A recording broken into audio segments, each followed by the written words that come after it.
morreu gente famosa no mar, né, inclusive. Né? Nesse livro novo, já vamos falar? Já né? mete, Então, vamos lá. Nesse livro novo dá um mergulho aí já. Tem pelo menos 2 histórias que envolvem morte. Envolvem... Um certamente é crime, o outro há uma suspeita de que possa ter sido um crime, que jamais vai ser solucionado, que já aconteceu no passado, que ocorreram no mar com pessoas famosas. Um foi uma atriz de Hollywood, chamada Natalie Wood, que ela morreu. Ela morreu no mar. Ela tinha... Eu vou resumir muito rapidamente a história. A Natalie Wood era uma grande estrela de Hollywood nos anos... eu sou meio ruim de datas, eu teria que olhar. Não vou arriscar chutar, mas acho que é anos 50, por aí.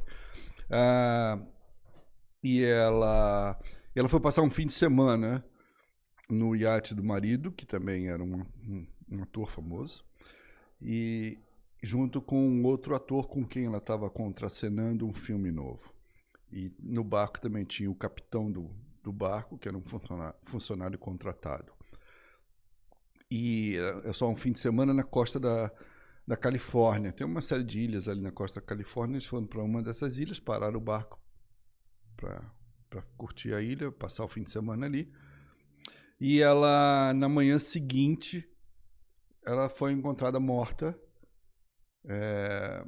do lado do barco, onde o iate estava parado. Na verdade, não era um grande iate, era uma lancha grande. E preso na lancha tinha um botezinho inflável, que todo barco tem, costuma ter um bote. Tipo aquele bote salva-vida? Um bote salva-vida.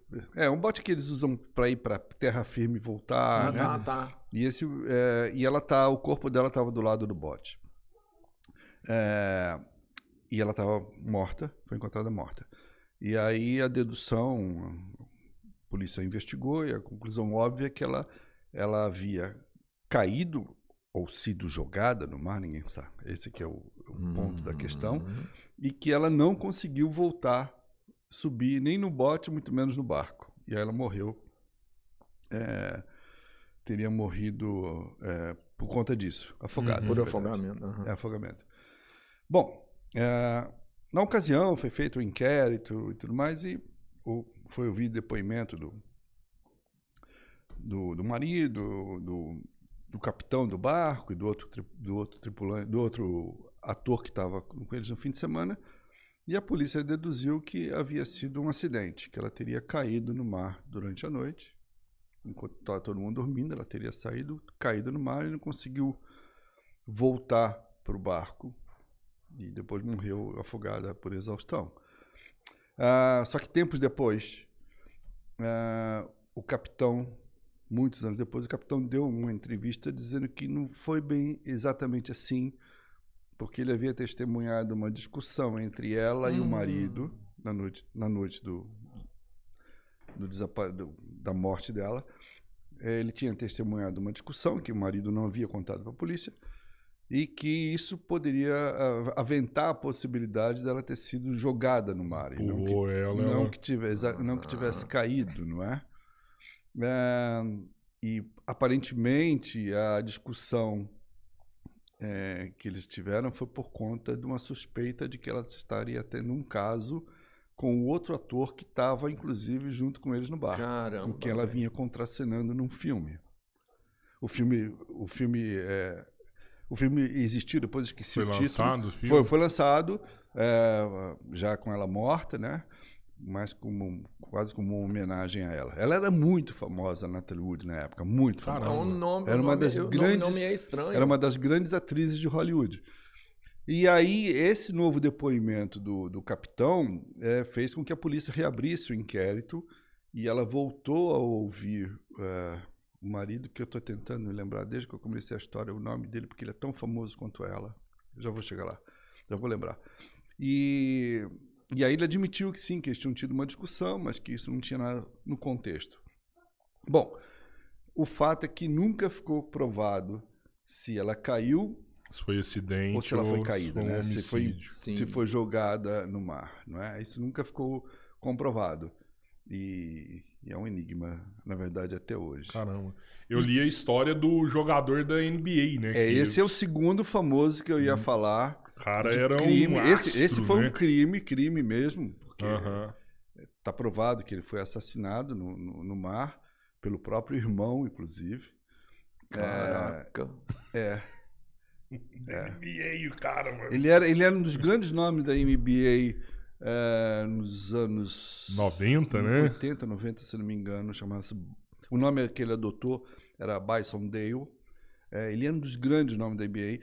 E ele se aposentou no auge da carreira dele, tá? E quando ele se aposentou no auge da carreira dele, ele decidiu viajar pelo mundo com a namorada. E uma das viagens que ele fez, ele foi para a Polinésia Francesa, o Tahiti. E lá ele resolveu comprar um barco para fazer uma travessia de lá até o Havaí com a namorada. E aí ele contratou um capitão, porque ele não tinha experiência em navegação, então ele contratou um capitão para que eles fizessem essa viagem. Pouco antes deles começarem a viagem, o irmão dele, com quem ele não se dava, historicamente eles não se davam, o irmão dele chegou no Tahiti de surpresa e falou: eu quero ir junto na viagem, a gente precisa se aproximar, precisamos reintegrar a família, não sei o quê. E ele acabou, por fim, aceitando que o irmão fosse junto na viagem. E na verdade, o irmão era um desequilibrado. E o irmão dele, depois que ele saiu do Tahiti, 2 ou 3 dias depois, a família da namorada do Bryson Dale estranhou a ausência de contato. Eles pararam de mandar notícia. E aí acionou polícia, guarda costeira e tudo mais, e descobriram que o barco havia sumido. Na verdade, o barco não havia sumido. O irmão dele havia fugido com o barco, ficou um tempo numa outra região, até que voltou sozinho com o barco para o Tahiti, mas voltou com o barco adulterado, com outro nome, e entrou numa marina, foi visto, chegando na marina, deixou o barco lá e pegou um avião e sumiu, fugiu. Isso teve uma grande repercussão na época, porque o Bryson Dale era um cara muito famoso, era um jogador muito famoso. E aí, tempos depois, se não me engano, um ou 2 meses depois, o gerente do banco onde o Bryson Dale tinha conta, que era no Arizona, ligou para a família dele dizendo: olha, tem um cara aqui com um documento, passaporte do Bryson, querendo fazer uma compra em ouro, etc. Ele estranhou a operação, a família também, a família estava desesperada porque não tinha notícia havia sumido. Sumiu o Bryson, sumiu a namorada e sumiu o capitão. Sumiram os 3. Aí eles não chegaram até então, não achou o corpo deles. Não, nenhum. Eles estavam em alto mar. Não achou nem o barco, né? Que era Na verdade, só o barco que eles identificaram depois, já adulterado, né? Mas também tampouco conseguiram pegar o irmão, porque o irmão deixou o barco lá e fugiu. Foi embora da Polinésia e foi para os Estados Unidos. E lá tentou dar esse golpe no banco. E aí a polícia foi acionada, mas quando a polícia chegou, ele já não estava mais no banco, ele fugiu, porque ele detectou que tinha alguma coisa errada. E ele fugiu, e na verdade ele fugiu inclusive do estado, porque o Arizona é um dos estados que tinha pena de morte, e ele resolveu ir para um lugar onde ele ficasse um pouco mais seguro.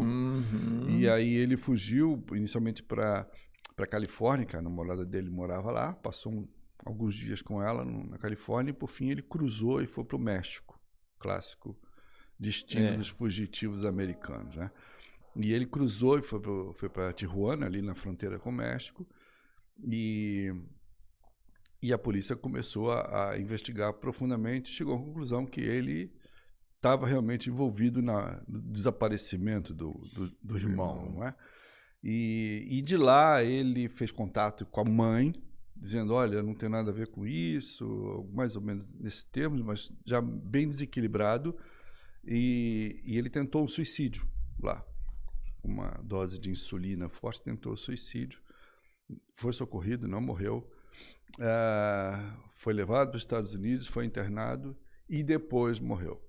Logo em seguida ele morreu. Não morreu na tentativa, mas morreu como consequência disso. Resumindo a história, Ele nunca confessou o crime, mas obviamente ele cometeu.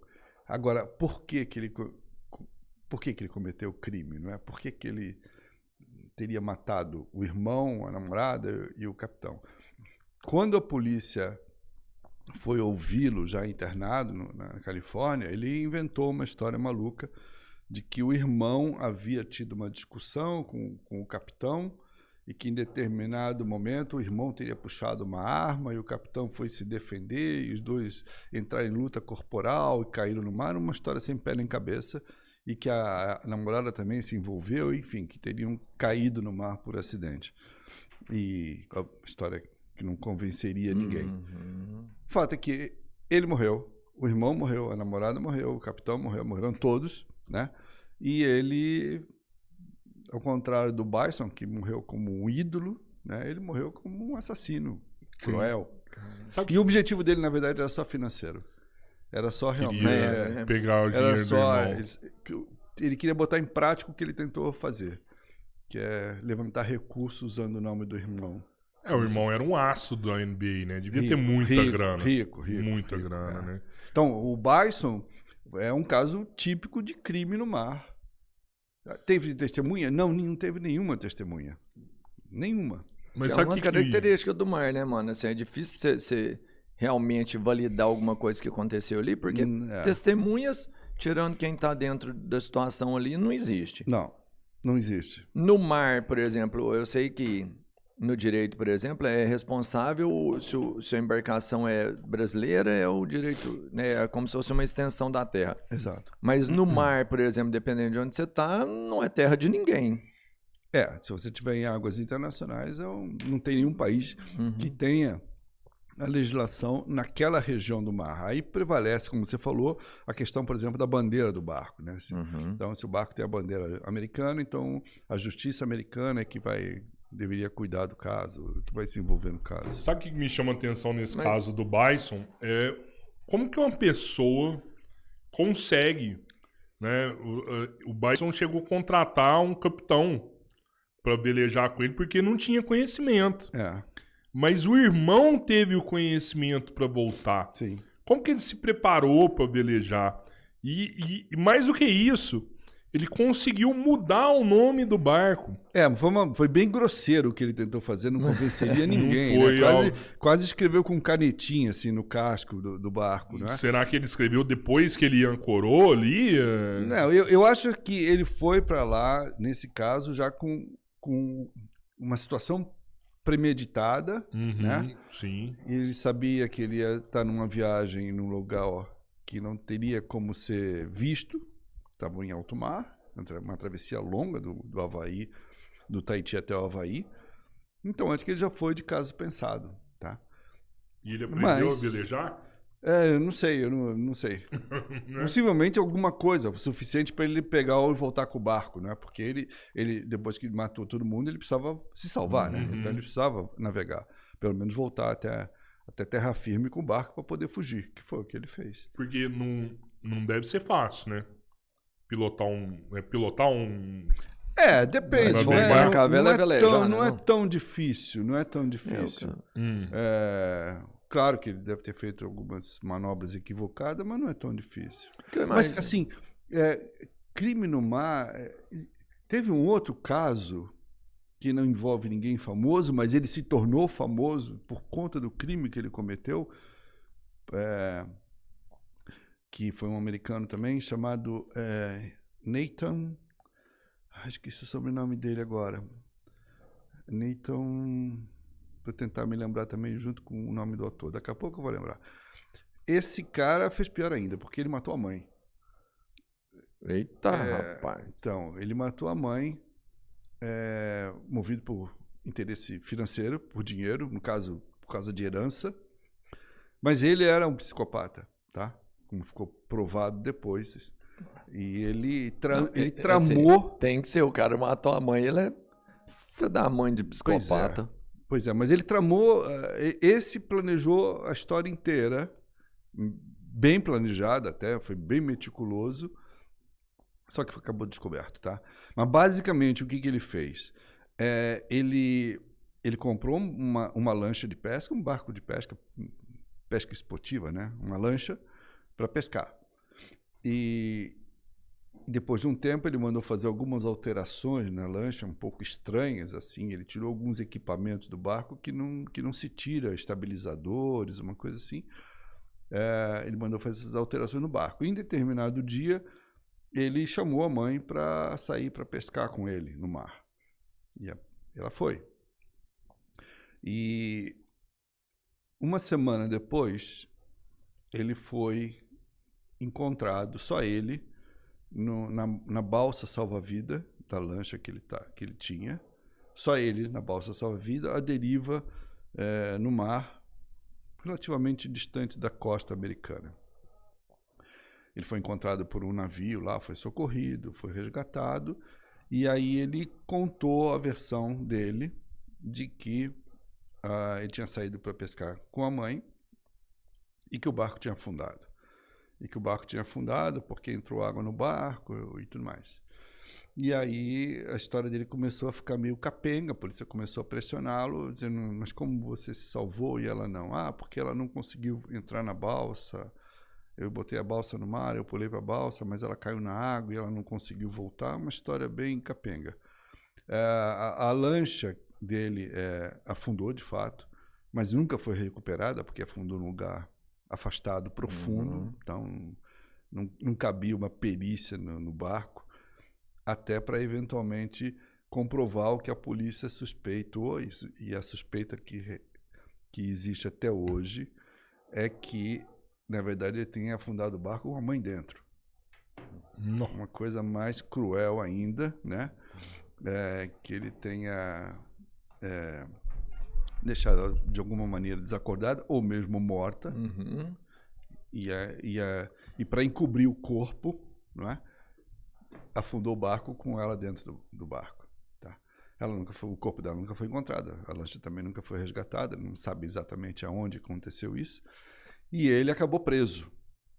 O Nathan acabou preso e logo em seguida ele se suicidou na prisão, que é uma confissão de culpa, né? Claro. E aí a história é um pouco mais macabra, porque o que levou ele a tramar tudo isso foi o interesse na herança que a mãe havia recebido do avô dele. O avô dele tinha negócios imobiliários, era uma pessoa relativamente bem de vida. E o avô dele foi assassinado. E deixou uma parte da herança para a filha, que seria a mãe dele, e também para ele como neto. Só que a parte dele era menor. E ele gastou a parte dele muito rapidamente, inclusive comprando a lancha. E aí ele queria a parte da mãe.